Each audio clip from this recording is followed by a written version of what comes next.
अब आप और क्या सुनना चाहते हैं मुझसे कहें।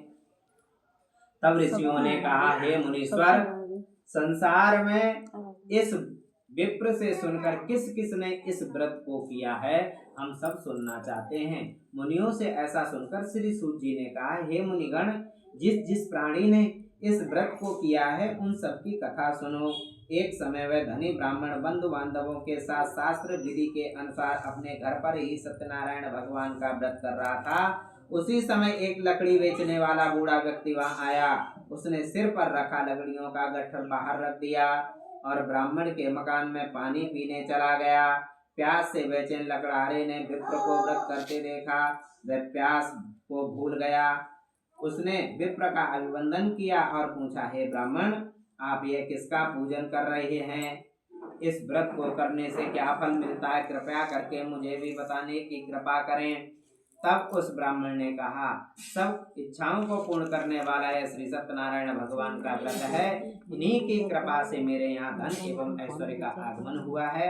ब्राह्मण से इस व्रत के बारे में जानकर वह लकड़हारा अत्यंत प्रसन्न हुआ।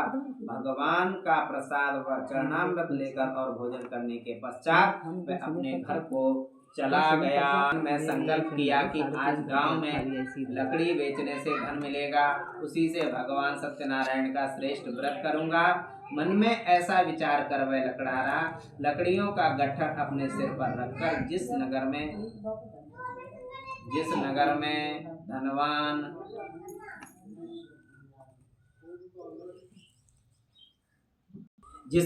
धनवान लोग रहते थे, ऐसे सुंदर नगर में गया। उस दिन उसे उन लकड़ियों का दाम पहले दिनों से चौगुना मिला। तब वह बूढ़ा लकड़हारा बहुत प्रसन्न होकर पके केले, शहद, शक्कर, घी, दही, दुग्ध और गेहूं का चूर्ण इत्यादि श्री सत्यनारायण भगवान के व्रत की सभी सामग्री लेकर अपने घर आया। फिर उसने अपने बंधु बांधवों को बुलाकर विधि विधान के अनुसार भगवान का पूजन एवं व्रत किया। उस व्रत के प्रभाव से वह बूढ़ा लकड़हारा धन धान्य से युक्त हुआ और संसार के समस्त सुख भोग कर वैकुंठ को चला गया। बोलिए श्री भगवान की।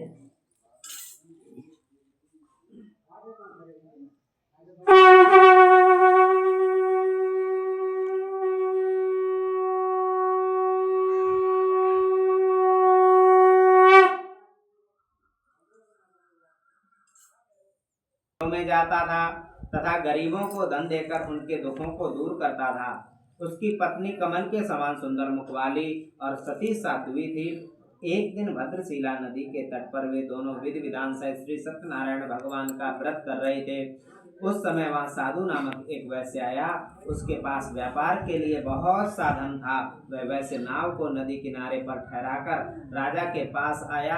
राजा को व्रत करते हुए देखकर उसने विनम्रता पूर्वक पूछा, हे राजन, यह आप क्या कर रहे हैं? मेरी सुनने की इच्छा है, कृपया कर आप यह मुझे भी समझाइए।